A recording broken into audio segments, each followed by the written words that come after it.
Alrighty guys, so it is week number 3. It's actually bang in the middle of week number 3. I think I've got about 4 more days of the cold exposure challenge. As I mentioned, I'm experienced in cold exposure. I spent time with Wim Hof many years ago, and ever since then, on and off, I've had ice baths. I've been exposed to many different forms of cold exposure, and I've loved it.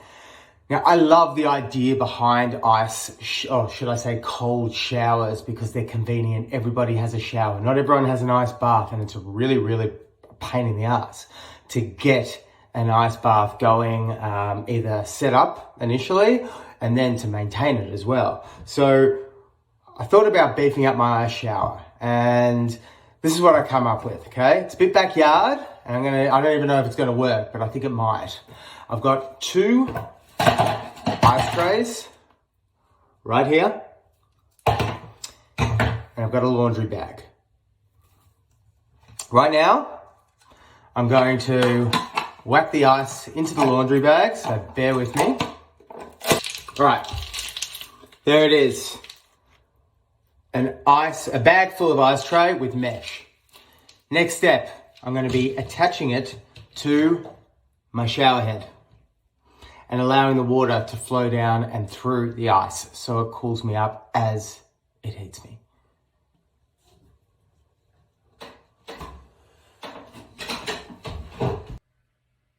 Theoretically, unbelievably well. Let's see if the effect of the cold water through the ice onto me has a powerful change.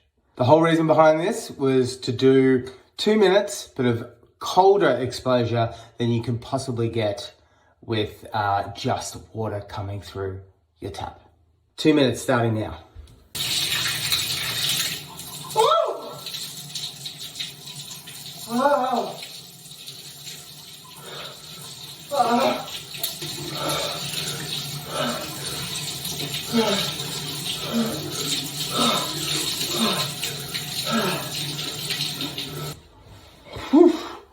Holy moly. I would say that shit works. That is significantly colder than the water coming out of the tap. Lasted for about 45 seconds, a minute, the ice itself. So that was 2 trays of ice. I reckon you need probably twice as much of that to get a full 2-minute experience. But that worked. That was cold, like significantly colder than a cold shower. So if you're after that extra edge to be able to get that little bit extra oomph out of your shower experience, shit works.